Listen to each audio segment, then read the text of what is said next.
으로 시작하겠습니다. 고마우신 하나님 아버지, 우리 주님 은혜를 감사합니다. 아버지 하나님, 요새는 날씨가 많이 추워졌습니다.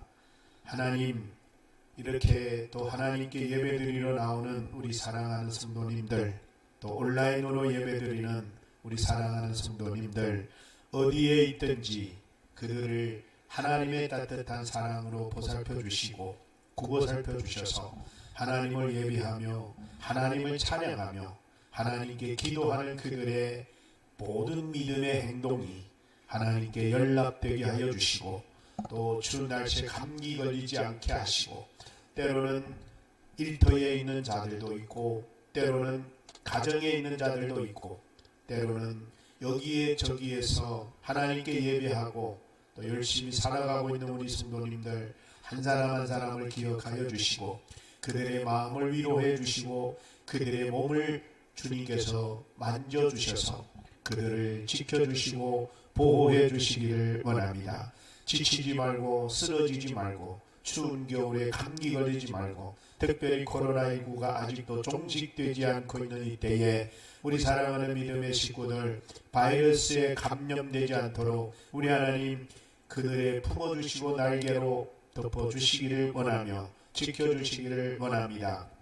그리하여 이 추운 겨울도 주님의 사랑 안에서 따뜻하게 보낼 수 있도록 우리 하나님 은혜를 내려주시고, 무엇보다도 몸이 불편하여 침상에 누워있거나 또 주님 앞에 무릎 꿇고 간구하고 있는 자들이 있습니까? 특별히 안경열 우리 선교사님, 케냐에서 몸이 불편하여 한국으로 들어와 지금 시술을 받고 회복 중에 있습니다. 하나님, 그 몸을 주께서 아시오니 만져주시고 치유해 주시고 회복하여 주셔서, 또 아버지 하나님 회복이 되므로 귀임하여 또 케냐에서 다시 새로운 사역을 시작해야 될 텐데 건강하고 든든하고 튼튼한 몸이 되게 하시고, 온 가정이 탈이 없이 사랑하는 자녀들과 사모님 함께 아버지 하나님의 나라와 의를 위하여 아름답게 사명을 감당하며 부족함이 없도록 하나님 은혜를 내려주시기를 간절히 원합니다. 하나님, 또 사랑하는 우리 배화영 목사님, 하나님의 원하시고 선택하시고 보내신 그곳에 또 하나님 갔습니다.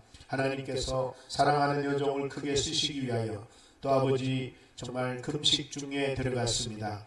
월요일부터 이제 금식을 시작한 사랑하는 여종, 내일까지 하나님 금식을 잘 마무리할 수 있도록 힘주시고 능력을 주셔서 하나님 이번 금식을 통해 다시 한번 하나님을 더 가까이 하며 하나님을 더 만나며 하나님과 깊은 교제 속에서 하나님의 새로운 비전과 꿈을 허락하시고, 이번에 또 새로운 무거운 짐을 짊어질 텐데 하나님 그 무거운 짐은 주님께서 짊어져 주시고, 사랑하는 여종은 주님께서 인도하시는 대로 순종하며 나아가며 믿음으로 나아가며 하나님 앞에 결단하고 나아갈 때 하나님께서 충성된 종으로 사용하여 주시기를 원합니다. 하나님, 앞으로 갈 일이 멀고 멀었지만 하나님 그 가는 길마다 우리 하나님이 예비해 주셔서 그의 인생길에 그의 사역길에 그의 목회길에 여호와의 말씀이 길이요 빛이요 등이 되셔서 항상 비춰주시고 인도해 주시고, 하나님보다 먼저 가지 않고 주님보다 먼저 가지 않게 하시고 항상 주님께서 앞으로 인도해 주심으로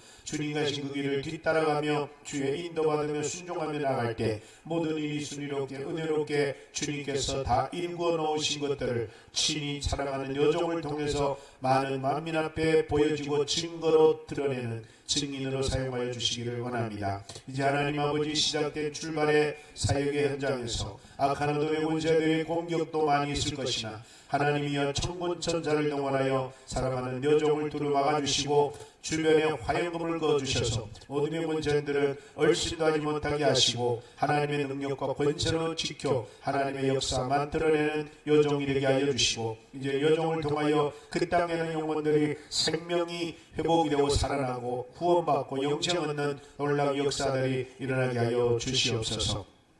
하나님 아버지, 그리하여 우리 이 땅에 하나님께서 정말 역사하시고자 하는 모든 계획들이 또 대한민국의 우리 중교회를 통하여 사랑하는 우리 중교회의 모든 주의 종들과 교회들과 성도님들과 아름다운 협력과 연합을 이루어 또 아버지의 세계를 더욱하여 세계 각국에 되는 우리 동포들이 정말 주의 복음을 위하여 열심과 처전을 다하여 아름다운 사역을 펼쳐가는 역사가 있게 하여 주시기를 기도합니다. 이 밤도 주신 말씀으로 주님 주신 말씀으로 우리가 또 새 힘을 얻고 소망 소망을 얻고 또 힘차게 하나님 앞에 더 그 열심을 내어 나아가는 역사가 일어나게 하여 주옵소서. 우리 주 예수 그리스도의 이름으로 기도하옵나이다. 아멘.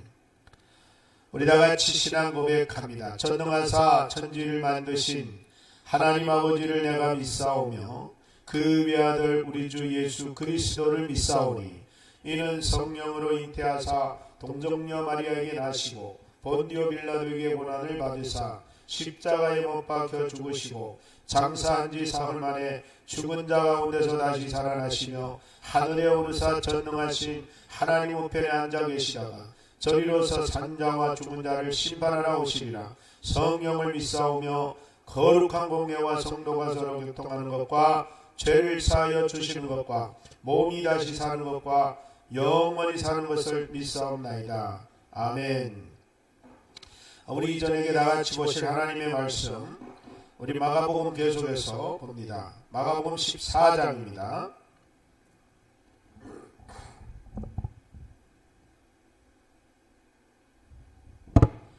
마가복음입니다. 마가복음 14장 66절에서 72절의 말씀이 되겠습니다.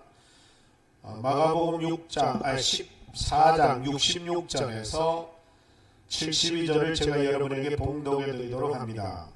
베드로는 아랫뜰에 있더니 대제사장의 여종 하나가 와서 베드로가 불 쬐고 있는 것을 보고 주목하여 이르되 너도 나사렛 예수와 함께 있었도다 하거늘 베드로가 부인하여 이르되 나는 내가 말하는 것이 무엇인지 알지도 못하고 깨닫지도 못하겠노라 하며 앞뜰로 나갈새 여종이 그를 보고 곁에 서 있는 자들에게 다시 이르되 이 사람은 그 도당이라 하되 또 부인하더라. 조금 후에 곁에 서 있는 사람들이 다시 베드로에게 말하되 너도 갈릴리 사람이니 참으로 그 도당이라 하니 그러나 베드로가 저주하며 맹세하되 나는 너희가 말하는 이 사람을 알지 못하노라 하니 달기 곧 두 번째 울더라. 이에 베드로가 예수께서 자기에게 하신 말씀 곧 달기 두 번 울기 전에 네가 세 번 나를 부인하리라 하신 말씀이 기억되어 그 일을 생각하고 울었더라. 아멘.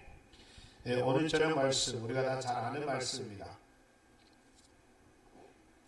베드로가 예수님을 세 번이나 부인하는 그런 이야기입니다. 그래서 베드로의 부인이라고 우리가 말하는데 오늘은 우리가 예수 그리스도를 부인할 수밖에 없었던 베드로의 그 상황을 우리가 보면은 여러분 우리가 앞에 보면은 예수님께서 27절에 이런 말씀을 한 적이 있습니다. 예수께서 제자들 보고 말합니다. 너희들이 다 나를 버리고 나를 떠날 것이다. 그랬더니 그때에 베드로가 했다가 하는 말이 뭐라고 하냐면은 이렇게 말합니다. 만일 모든 사람이 주님을 버린다고 할지라도 나는 그렇게 하지 않겠습니다. 라고 합니다. 그랬더니 예수님께서 뭐라고 말씀하냐면은 진실로 내가 내게 말하는데 오늘 밤에 닭 두 번 울기 전에 네가 나를 세 번 부인하리라 라고 다시 한번 예수님께서 말씀하니까 베드로가 했다고 하는 말이 힘있게 말합니다. 베드로가 힘있게 뭐라고 하냐면은 만일 내가 주와 함께 죽을지언정 주를 부인하는 일은 없을 겁니다 라고 힘을 줘가면서 이렇게 부인하지 않겠다라고까지 했습니다. 그리고 나서 예수님이 제자들 데리고 해서 겟세마네 동산에서 기도하는데 예수님께서 이제 얼마 아니면 당신이 십자가에 못 박혀 돌아가실 것을 생각하면서 이제 심히 고민되어 기도하는데 제자들 보고 베드로, 요한, 야고보 이제 제자들 보고 너희들 여기서 기도하라. 그리고 이제 예수님도 가셔서 이제 기도하고 이제 그러는데 와보니까 아니 그들이 기도하라고 하는 기도를 안 하고 쿨쿨 자고 있었어요. 그래서 예수님께서 오셔가지고 시몬아 베드로야 하면서 시몬 베드로에게 말하는데 뭐라냐면 네가 한시 동안도 깨어있을 수 없더냐. 네가 자고 있구나 라고 합니다. 그렇게 말하면서 예수님께서 뭐라고 말하냐면 너희도 깨어있어 기도 좀 하라. 시험에 들지 않게 하기 위해서는 너희들도 기도가 필요하다 라고 합니다. 그리고 나서 이제 쭉 지나와서 예수님이 잡혀가니까 제자들이 다 예수를 떠납니다. 50절에 가서 제자들이 예수를 다 버리고 도망가니라 이렇게 되었습니다. 자, 그리고 나서 베드로가 예수님이 붙잡혀 갈 때 뒤에서 멀쩡히 쫓아가서 따라가 봅니다. 54절에 베드로가 멀찍이 예수를 쫓아 대제사장 집들에까지 쫓아가면서 슬렁슬렁 쫓아가가지고 예수님의 뒤를 따라가면서 봅니다. 마태복음 26장 58절에는 뭐라고 나오냐면 베드로가 멀찍이 예수를 따라가는 이유를 말하는데 그 결과가 어떻게 될까를 보려고 쫓아갔다라고 말하고 있습니다. 사실 여기서 베드로가 쫓아만 가지 않았더라도 예수님을 부인하는 일은 없었을 겁니다. 그런데 베드로는 예수님이 잡혀갈 때 예수님이 뒤를 쫓아갔습니다.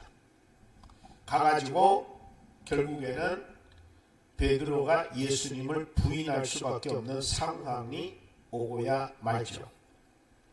저는 오늘 본문을 통해서 베드로가 왜 쫓아갔을까는 이제 금방 말했습니다. 예수님이 잡혀갔으니까 어떻게 되려느냐 보려고. 그래서 여기서 우리가 베드로를 통해서 한 가지 교훈을 삼아야 되는데 뭘 삼냐면 신앙생활은 즉 예수님을 따라가는 것은 호기심으로 따라가는 것은 아니다라는 겁니다. 예수를 따른다는 것은 예수님의 제자로서 따라야 되지 예수님을 따라가면 어떻게 될까 한번 볼까 하고 따라가 볼까라고 하는 호기심은 절대 금물이라는 겁니다. 왜냐하면 신앙은 쫓아가 보는 게 아닙니다. 신앙생활은 결단이고 신앙생활은 모험이고 신앙생활은 행동입니다. 그래서 주일날에 제가 이제 믿음에 대해서 얘기를 하려고 준비했는데 오늘 본문을 통해서 베드로는 믿음으로 주를 쫓고 제자로서 주를 쫓고 자기가 고백한 대로 예수님을 다 부인할지라도 나는 부인하지 않고 예수님과 함께 죽을지언정 내가 주를 부인하지 않겠다고 했던 그 믿음으로 쫓아간 게 아니고 예수님을 쫓아간 것은 호기심에 끌려 쫓아갔다는 사실을 이 베드로가 예수님을 부인할 수밖에 없게 만드는 가장 근본적인 요원이 되고 말았습니다. 만약에 베드로가 호기심을 가지지 않았더라면 차라리 겁에 빌려가지고 도망갔으면 그대로 그냥 도망간 채로 예수님을 쫓아만 가지 않았더라도 예수님을 부인하는 못난 신앙생활, 못난 그런 신앙의 모습까지는 보이지 않았을지 모릅니다. 그냥 도망갔기 때문에 너 비겁한 놈이야, 너는 그냥 다른 제자들과 다르지 않아 그랬을 텐데 오히려 호기심을 가지고 예수님의 뒤를 살금 쫓아가서 어떻게 되려나 예수님의 마지막 결말이 어떻게 되나 보려고 쫓아갔다가 결국에는 다른 제자들보다 더 나쁜 부인하고 저주까지 하는 그런 제자로 전락해버리는 모습을 우리는 볼 수 있는데 사랑하는 여러분, 예수님을 우리는 호기심을 가지고 따르지만 않아도 예수님을 부인하는 일은 없을 겁니다. 예수님을 쫓아가는 것, 예수님을 따라가는 것, 예수님을 우리는 뒤를 이어가는 일은 호기심으로 가는 게 아니라 믿음으로 가는 길입니다. 믿음으로 가는 길만이 예수님을 온전히 따를 수 있고 믿음으로 가는 일만이 온전히 주님을 위하고 나를 위할 수 있는 길입니다. 믿음으로 쫓아갈 때 거기에 결단이 생기고 믿음으로 쫓아갈 때 모험적인 믿음으로 갈 수 있고 믿음으로 쫓아갈 때 우리는 온전한 행동으로 쫓아갈 수가 있는 것입니다. 그래서 오늘 저와 여러분들은 결국에는 호기심으로 인하여 예수님이 잡혀가서 신문당하고 고문당하는 그 근방에까지 갔는데 그 근방에서 멀찍이 붙잡고 있다가 사실은 대제사장의 여종 한 계집에 의하여 그는 들통나고 마는 안타까운 참 일이 발생합니다. 자, 베드로가 예수님을 부인했는데 여기서 예수님을 첫 번째 부인하는 것이 무엇 때문에 어떤 말에 부인했는가 하면은 67절에 봅니다. 67절에 보면은 뭐라고 나오면 이렇게 나와 있습니다. 베드로가 물쬐고 있는 것을 보고 누가? 제사장의 여종이 보고 주목했습니다. 저 사람도 나사렛 사람이네 라고 한 겁니다. 보니까 어디서 본 사람. 생각해보니까 예수님과 함께 쫓아다녔던 나사렛 베드로였다는 겁니다. 나사렛 예수와 함께 쫓아다녔다는 것을 딱 생각해서 거기에서 얘기합니다. 너도 나사렛 예수와 함께 있었도다. 요 말에 베드로가 부인해버립니다. 여러분, 여기서 만약에 베드로가 호기심을 따라가지 않고 믿음으로 쫓아갔고 주님의 제자로서 쫓아갔다면 이 말에 그는 겁에 질리지 않을 거고 그는 당당하게 그래 맞다 나도 예수와 함께 다니던 예수님의 제자다 라고 당당하게 했을 겁니다. 사실은 그 제사장의 여종인 계집이 이 베드로를 뭐라고 했을지언정 너도 나사렛 예수와 함께 있었던 사람이 맞다고 했었지만 결과를 보면은 베드로가 그것 때문에 잡혀갔다고 하는 이야기는 성경에 나오지 않습니다. 그러므로 결국에는 베드로 이제 제사장의 한 여종의 말 한마디에 질겁해 버렸던 베드로를 볼 수 있습니다. 사실 그 말이 다른 사람들은 별로 신경 쓰지 않는 말이었습니다. 지금 다른 사람들은 예수를 고문하고 예수를 신문하고 있었지 베드로가 같이 있었다 같이 없었다에 대해서 별로 관심 없었던 것 같습니다. 왜냐하면 뒤에 보면은 그럼으로 인하여 베드로가 잡혀가고 혼나는 모습이 나오지 않습니다. 그런 걸 보면 베드로가 그 제사장의 여종에 의하여 들통났다고 해서 되게 심각한 문제가 발생했던 것은 아니었습니다. 그럼에도 불구하고 한 계집 종의 말 한마디에 베드로는 질겁합니다. 기겁해버립니다. 이것이 바로 무슨 원인이냐? 그는 믿음으로 쫓아가지 않았기 때문에.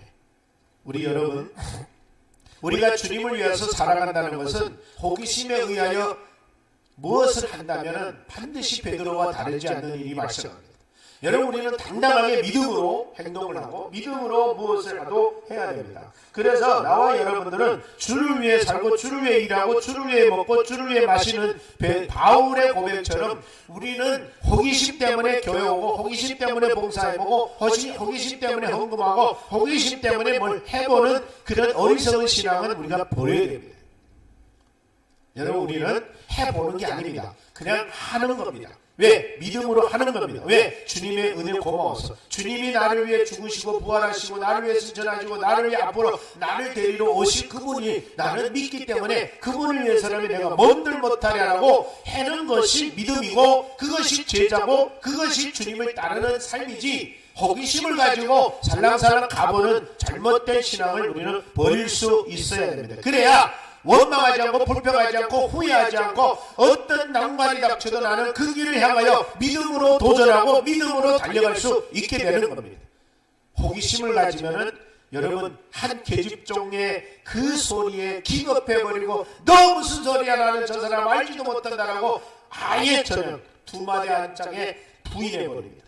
그러면서 뭐랍니까? 68절에 베드로가 부인하여 가로되 나는 네가 말하는 그 말이 무슨 말인지 알지도 못한다 깨달지도 못한다. 그게 무슨 말이야? 그러면 그 말이 무슨 말입니까? 예수님과 자기는 아무 관계 없다 이겁니다. 나는 예수님을 알지도 못한다. 예수님 저 사람 어디 사람이야? 뭐하는 사람이야? 난 모른다 이겁니다. 여러분 어떻게 이럴 수가 있겠습니까? 사랑하는 여러분, 믿음이 아니면 예수님을 부인하게 되면 예수님과 나는 아무 상관도 없는 존재가 되어버립니다. 예수님을 아예 모르는 사람 취급해버립니다. 예수님 누구요? 예수님 어디서 와서? 예수님 어디 사람이요? 예수님 뭐하는 사람인데 나한테 그 사람을 뒤집으시오 하면서 예수님으로 인하여 자기에게 피해갈까봐 벌벌 떠는 안타까운 신세가 되어버리는 것입니다. 그래서 여러분 하찮은 계집종 하나의 말에 벌벌 떨고 기겁해가지고 나는 네가 말하는 말이 무슨 말인지도 알 수 없으니 그따 소리 하지 말라고 그렇게 말합니다. 두 번째는 69절에 말하면 곁에 사람들이 그 소리 들었다가 베드로를 보니까 맞네, 그 사람이 맞네, 이 사람도 그 예수와 한 당이네, 맞네 라고 하니까 베드로가 했다가 또 부인한 겁니다. 또 부인하는데 70절에 곁에 서 있는 사람들이 베드로에게 말합니다. 다시 조금 후에 너는 그 당이 맞구나, 참으로 예수 당이 맞구나 라고 하는 겁니다. 너는 갈릴리 사람이기 때문에 너는 분명히 나사렛 예수와 똑같은 당이야 라고 할 때 베드로는 또 제2차 부인을 합니다. 여러분, 솔직하게 불 쪼이던 구경꾼들, 불 쪼이고 있던 그 주변 사람들이 베드로 보고 너도 한 당이라고 했을 때 그 말이 별로 그렇게 대단하지는 않습니다. 왜냐하면 지금 예수님은 저쪽에서 지금 시문당하고 고문당하고 있습니다. 지금 베드로 같은 존재한테 그들은 별로 신경 쓰지 않는다. 그냥 그 베드로가 불 쪼이고 있는 그 주변 사람들이 그냥 너도 맞네라고 하니까 그 말에 그냥 기겁해버립니다. 한마디로 말하면 지금 우리 시대로 말하면 뭡니까? 경찰들이나 검찰들이나 법적 사람들은 지금 예수를 고문하고 신문하고 막 조지고 있는 그런 상황에서 베드로 같은 존재를 더 잡으려고 하는 신경도 쓰지 않고 있었습니다. 여기에는 그냥 구경꾼들이 그냥 지네끼리 베드로도 맞다고 막 떠들어댄 거지, 사실 이런 상황에서 베드로가 너희들이 뭐 안다고 이러면서 부인하고 이를 정도까지는 사실은 아니었던 거죠. 왜냐하면 지금 예수님이 지금 법관들과 경찰들과 검찰들과 전부 거기에 집중해 있어요. 베드로 같은 사람한테는 별로 관심도 없는 거예요. 그 사람들이 무슨 예수님과 일당들을 다 잡으려고 하는 목적이 아니라 예수 한 분만 잡으면 그들의 목적은 끝이기 때문에 그들은 여기에 관심 없어요. 그럼에도 불구하고 베드로는 기급한 겁니다. 그래서 뭐라고 합니까? 11절에 베드로가 이번에는 뭐라고 하냐면 이렇게 말합니다. 저주하기를 시작하면서 맹시하여 말합니다. 나는 이 사람을, 너희 말하는 이 사람을 알지도 못한다. 저주까지 하면서 참으로 뭐라고 해야 됩니까? 참 안타까운 모습을 볼 수 있습니다. 여러분, 우리가 세상 사람들이 우리를 뭐라고 하는 것은 그렇게 중요하지 않습니다. 경찰들이 우리를 잡으러 온 것도 아니고 경찰들이 우리를 잡으려고 하는 것도 아닌데 세상을 믿지 않는 사람들이 우리한테 저것도 예수 믿는 사람이야, 저것도 예수 믿는 사람이야 한다고 해서 법에서 우리를 잡아가려고 온 것도 아니에요. 예수님만 잡아다가 자기들이 목적만 달성하면 되는 그런 상황이었어요. 근데 만약에 안 믿는 사람들이 이것도 예수 믿는 사람, 저것도 예수 믿는 사람, 저것도 목사요, 저것도 성도요, 저것도 교인이요 라고 한다고 해도 그 사람들 우리한테 별로 신경 안 쓰는 그런 상황 속에서도 베드로는 기겁해버렸습니다. 왜? 믿음으로 쫓은 게 아니니까. 호기심으로 쫓은, 자기의 안전이 두려웠던 거예요. 혹여라도 이들이 이렇게 막 떠들어대서 저 법정 사람들이 나까지 잡아가면 어쩌라고 하는, 사실 그때 당시 하더라도 여러분 베드로 제자들한테 관심 없습니다. 예수님을 죽이려고 하는 게 그들의 음모요 목적이기 때문이었습니다. 여러분, 오늘 저와 여러분들은 이 본문을 통해서 우리가 배워야 할 게 있습니다. 여러분, 우리는 예수를 믿는 사람이지, 예수를 따르는 사람이지, 예수를 쫓는 사람이지 호기심을 가지고 예수님을 구경하는 사람이 아닙니다. 예수님을 구경하다 보면 우리는 때로는 내게 피해갈까봐, 내게 장애갈까봐, 내게 해로울까봐, 내게 어려움이 생길까봐 여러분 예수님을 나의 피해자가 되지 않도록 모른다고 거절해버립니다. 부인합니다. 저주까지 해버립니다. 여러분, 이 저주까지 했단 말은 뭐 말하면 듣는 사람들이 저렇게 말하는 거 보니까 진짜 예수하고 상관없는 사람인가봐 이렇게 이해시키기 위해서는 저주까지 했다는 거예요. 그러면 여러분 생각해 보십시오. 제자가 맞아? 저 사람 입에서 저렇게 나오는 거 보니까 제자가 아닌가요? 이렇게 믿어달라는 뜻에서 예수를 욕하고 저주하고 예수를 향하여 어려나는 그 사람 누구야 알지 못한다고 막 저주까지 하는 베드로를 보면서 너무너무 비겁하다는 거 봅니다. 너무너무 비겁하다. 여러분, 믿음은 비겁하게 만들지 않습니다. 호기심이 비겁하게 만들었고 궁금증이 비겁하게 만드는 거지 믿음이 베드로를 그렇게 비참하게 만드는 것이 아닙니다. 여러분, 우리는 믿음으로 주님을 따라야 됩니다. 믿음으로 우리는 주님을 쫓아가야 됩니다. 믿음으로 우리는 주님을 따르고 쫓아가고 그 길을 따라 뒤를 이어가야 됩니다. 그런데 호기심 때문에, 궁금증 때문에, 인간적인 생각으로 예수님을 쫓아갔기 때문에 그에게는 그런 결과가 초래했고, 결국에는 예수님의 말씀대로 3번 부인하는 일이 발생했고, 그래서 예수 그리스도를 부인한 참 잔인하고 참 그런 존재로 베드로는 전락하고 마는 그런 모습을 봅니다. 자, 결국에는 72절입니다. 72절 결국에는 곧 두 번째 닭이 울었다 그랬어요. 이에 베드로가 예수께서 자기에게 하신 말씀이 생각이 나서 곧 닭이 2번 울기 전 내가 나를 3번 부인하리라고 하던 생각이 나가지고 달려나가서 엉엉웁니다.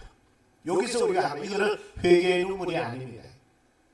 이거는 회개의 눈물이라기보다는 자기 자신에 대한 정말 자기 자신이 너무 초라하고 너무 정말 주님 앞에 고백했던 것들이 너무 부끄러울 정도로 자기 신세가 너무 처량하고 초라하고 정말 예수님 말씀 그대로 자기 몸에서 자기의 생각에서 일어났다는 게 너무 수치스럽고 부끄러운 눈물이 아닐까 생각이 납니다. 여러분 진정한 회개였다면 이렇게까지 하지 않았을 겁니다.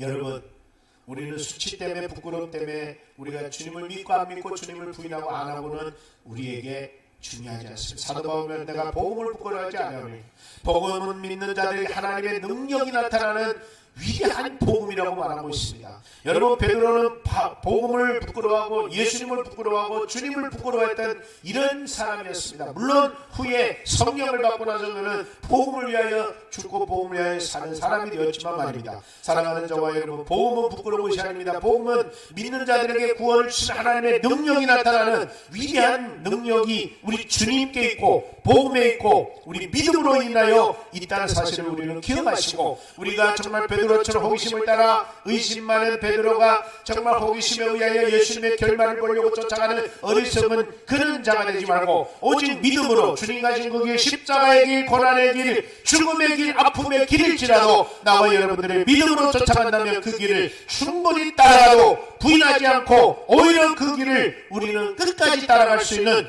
저와 여러분이 되시기를 주 예수 그리스도의 이름으로 축복합니다. 감사합니다. 기도하겠습니다. 하나님 우리 아버지 은혜를 감사합니다. 하나님 아버지, 우리는 이 시간에 베드로의 3번의 부인을 통하여 정말 왜 그가 부인할 수밖에 없었는지 그런 호기심을 가지고 예수님을 쫓았기에 믿음으로 쫓지 않았고 제자로서 쫓지 않았고 오직 의심 많은 베드로는 그가 예수님의 결말을 궁금해했기 때문에 쫓아갔다가 결국에는 정말 불쌍하고 비참하고 정말 수치스러운 꼴이 되고 마는 베드로를 보았습니다. 주여, 우리라고 그러지 말라는 법이 없습니다. 우리가 예수님을 믿고 예수님을 쫓고 예수님을 따르는 우리라 정말 온전히 믿음으로 또 따르고 믿음으로 주님을 바라보고 믿음으로 주님 그 가신 그 길을, 십자가의 길, 고난의 길, 죽음의 길이라도 우리는 따라간다면 적어도 부인하지는 않을 것이고 적어도 우리는 저주하지 않을 것이고 적어도 우리는 주님을 따라가다가 비겁하게 도망가지 않는 믿음의 사람들이 다 될 수 있도록 주여 역사하여 주시옵소서. 사랑하신 주님을 찬양합니다. 우리에게 놓여있는 그 길이 어떤 길일지 모릅니다. 그러나 주님이 그 길을 가셨다면 우리도 그 길을 따라갈 수 있게 도와주시고, 우리가 가는 그 길이 주님이 원하는 길이요, 우리가 가는 그 길이 주님이 허락하신 길이고, 우리가 가야 할 그 길이 주님이 우리가 가서 주의 뜻을 이루기 위한 하나님의 뜻 가운데 이루어지는 길이라면 어떤 고난이라도 어떤 역경이라도 우리가 그 길을 가게 하여 주시옵소서. 우리 주님만이 우리에게 힘 주시고 능력 주실 수 있사오니 주여 부인하지 않고 거절하지 않고 포기하지 않고 하나님 도망가지 않고 끝까지 순종하며 믿음으로 나가는 우리 모두가 되게 하여 주시옵소서. 예수님의 이름으로 기도드리옵나이다. 아멘. 하늘에 계신 우리 아버지여, 이름이 거룩히 여김을 받으시오며 나라 임하옵시며 뜻이 하늘에서 이룬같이 땅에서도 이루어지이다. 오늘날 우리에게 일용할 양식을 주옵시고 우리가 우리에게 죄지은 자를 사하여 줌같이 우리 죄를 사하여 주옵시고 우리를 시험에 들게 하지 마옵시며 다만 악에서 구하옵소서. 대개 나라와 원세와 영광이 아버지께 영원히 있사옵나이다. 아멘. 아멘. 할렐루야. 평안한 밤 보내세요.